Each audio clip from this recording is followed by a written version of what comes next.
Welcome back to Big Sky Buckets. I'm Big Sky, and today we're going to talk about the trade deadline from yesterday. Essentially, rank the three best teams, winners and losers, essentially, and might have one little conversation about one of the trades that I'm very interested in that didn't really make the cut for biggest winners, biggest losers. But before we get into all of that, if you're new to the channel, please consider subscribing. I'd appreciate all the subscriptions and support us to get this thing up and going. Give the video a like, comment down below what your thoughts are. If you're an audio-only listener, give it a rate, give it a listen. Let's jump into it. So again, also before we get started, I'll get back to doing more weekly content, couple days a week, all of that. We'll get back to doing some power rankings here soon. I'm going to give it a little bit as we let the teams that made deals kind of figure out how this all pans out, because I think something like the Harden trade, I think a little too reactionary at the time. Now, I just kind of wanted to get content out there at the time, so now we can kind of let this thing, mull over and really figure out how it all flows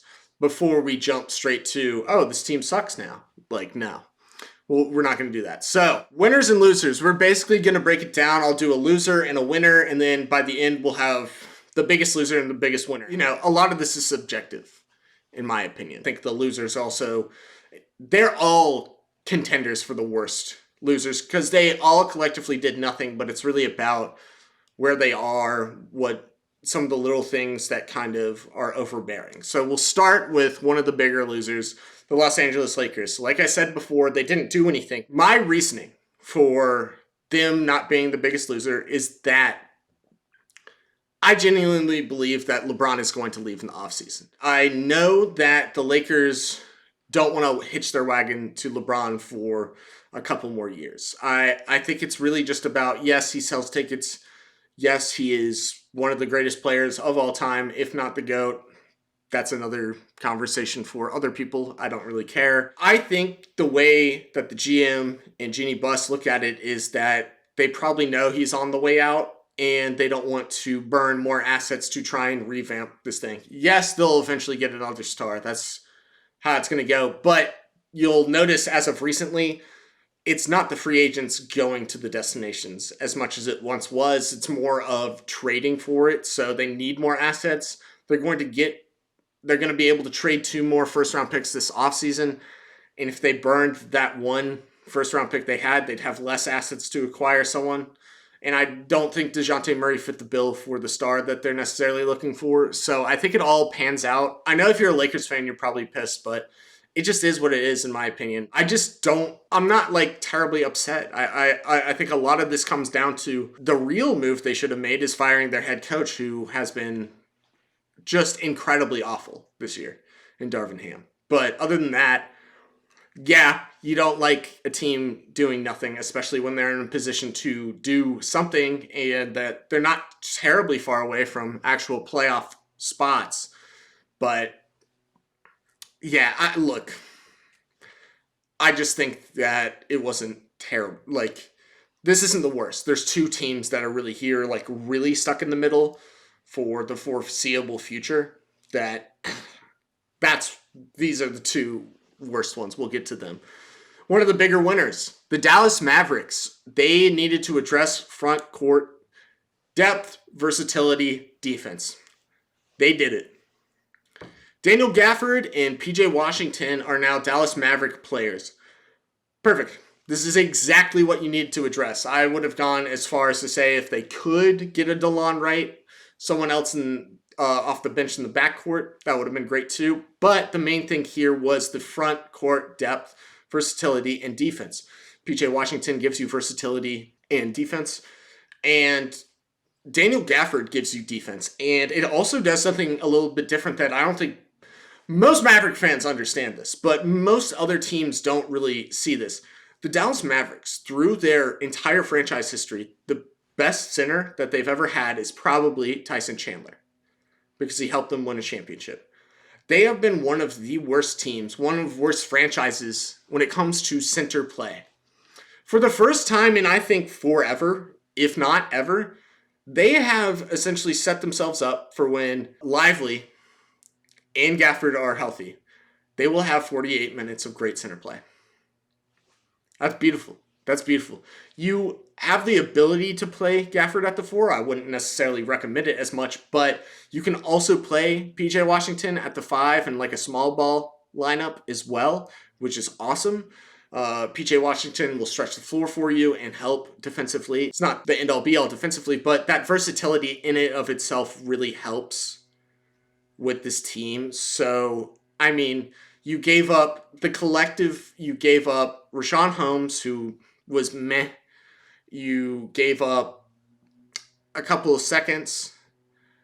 You acquired a couple of seconds. You gave up Seth Curry and Grant Williams. Now, Grant Williams was the interesting one because they really coveted him in the offseason. And it really sounds like the main thing here was that the organization and some of the players were just rubbed the wrong way by Grant Williams, which is interesting to say the least. But you got rid of him and then a top 2 protected first round pick. In my eyes, the only thing I want to talk about here from the other side, I think if you had the Hornets, you could have gotten a little bit more. And for the Wizards will be a separate discussion maybe later on by like the offseason when we talk about them. But I think you probably should have traded a couple more players, gotten a little bit more assets. But look, this is about the Mavericks, and this is a win. You didn't have to give up. You didn't really give up too much, in my opinion. You still have a bunch of really good pieces, and now that there's real defense here, look out. They're just one of those teams that's probably not going to be a top seed in the West right now. Like, we can project that pretty well. They're just a team that, for the top end guys going into the first round, they don't want to see this team. They do not want to see this team in the first round. This is a team designed to upset someone. So, congrats to the Mavericks. That was phenomenal negotiation and asset acquisition. Second loser, the Chicago Bulls. If you want a full-on rant, I'm sure most of you guys know who Kenny Beecham is. You probably know his channel more than mine because he's a huge basketball content creator, basically runs this whole basketball discourse on social media in general, just because he's like the GOAT. But he is a Bulls fan. He has a video out. Go watch it called I'm Done. You're going to get that in a little bit from me about my favorite team. But everything he says is basically correct. Like, one of the weird things that came out that I saw was like the rumor of the ownership and overall front office was prepared to pull the trigger and do a rebuild like I've been begging for.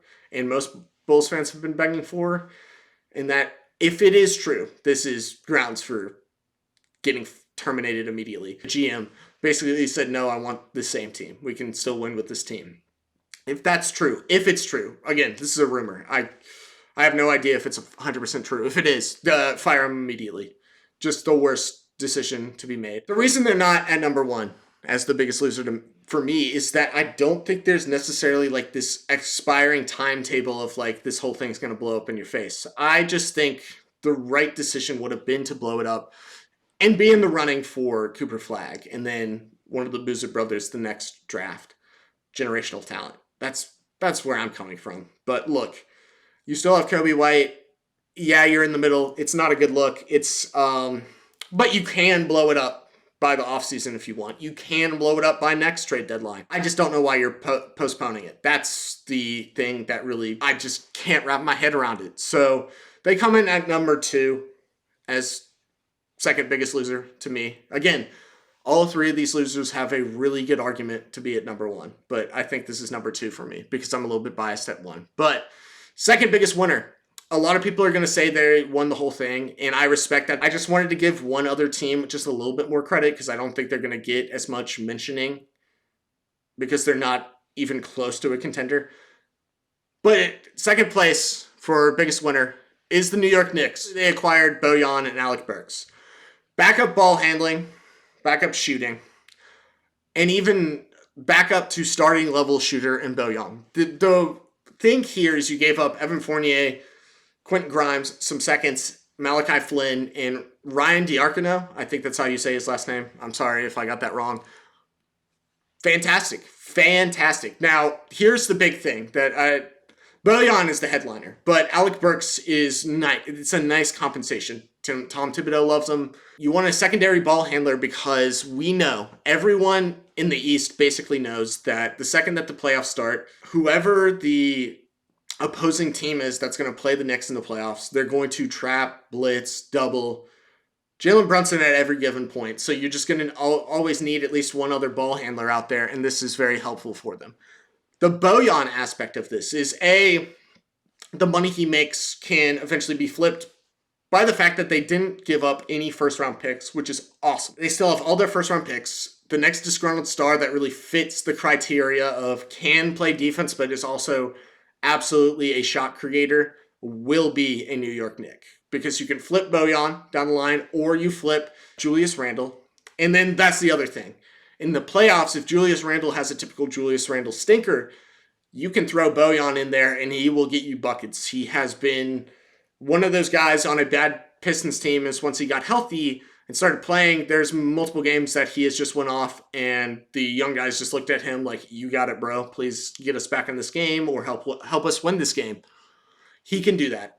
He's a bucket getter. He is a Bogdanovich. Bogdanoviches in this league, Bojan and Bogdan, they know how to get buckets straight up. So that's incredible. Again, I think I don't want to ruffle any feathers here, honestly.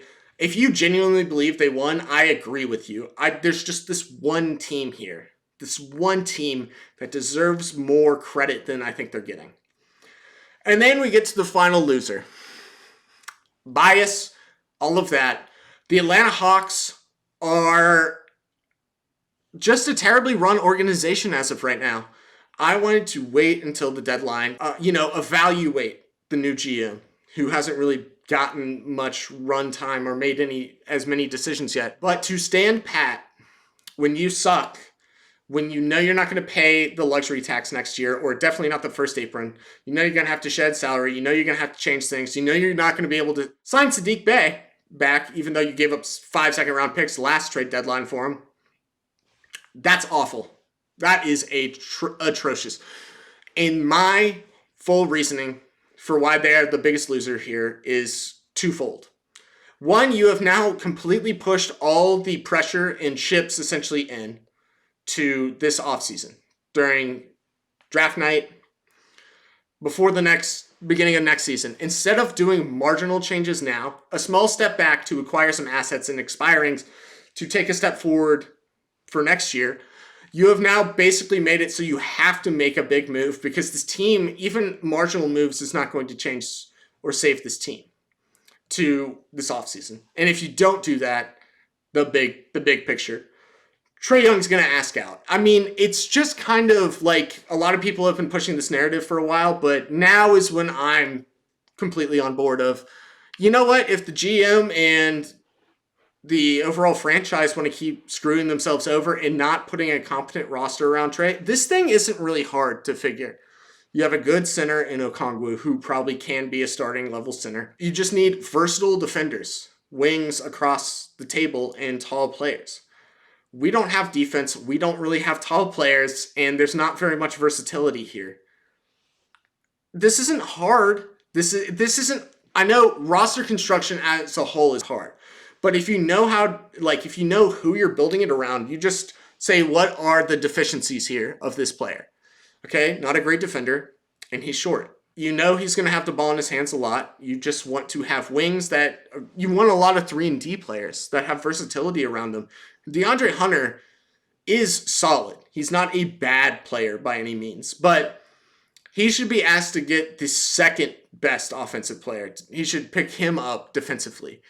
But he's constantly asked to do way more than he should, even if he's paid accordingly to what we are asking of him. But early on in his career, we asked for him to do so much, in fact, that it really just destroyed his knees, so he gets injured all the time. This is what I mean. To me, it makes it feel like the GM, the ownership, no one really knows what the plan is. And so we're going to learn really quickly here if the main thing will be like, I'll be asking to blow this thing up in the offseason if we don't make any moves by draft night or before the beginning of the year, this upcoming year. The main thing here, if this is just coming from a fan, the Hawks essentially, if they start changing their rotation now, I know that a lot of this losing came from the fact that they were trying to showcase players they wanted to trade. but the GM didn't trade. But if we keep the same rotations, where if Clint comes back from injury and he replaces Onyeka as a starter, this thing is cooked. This thing, I'll be calling earlier for blow it up. But that's where I'm coming from. That's my Hawks rant. It's just terrible. Just awful. You just need to address something. Something marginal would have been fine. I'm not saying buyers, but just like, I need to see Kobe Buffkin play. I need to see AJ play. I need to see Onyeka start more. If I don't see any of that, then this thing is just, they have no idea what they're doing. This is going to just burn itself down. And all the doubters were 100% right. But moving on to the number one winner of the trade deadline, the worst team in the league, the Detroit Pistons. They did some stuff, and I think they're not getting enough credit for the things they did. Did they give up Bojan and Alec Burks for not enough? I think there's an argument for that. I think there's an argument for it was a fair enough trade. I think getting Quentin Grimes is great because he's like a way better Killian Hayes. And that's the second thing. You got to waive Killian Hayes for nothing. Hell yeah. Hell yeah. That's what I'm talking about, Detroit. The short version here is that you essentially prioritize young guys. You got some young guys for very little. Simone Fontecchio is a great role player so far for the Jazz. I know he's not there's no big names that came here to the Pistons, but Simone Fontecchio, Quentin Grimes, and then the big one is just like getting rid of these vets that Monty just was so addicted to playing. Because that's the thing, Monty wasn't treating this like developing young guys. It was like, we have to win by playing bad players and just losing games because we overplay these bad players. And the players aren't actively that bad. It's like the roles there has to play. Like, Alec Burks was asked to play a bigger role than he probably should have. Now on the Knicks, he'll play a smaller role. Therefore, it's like a win.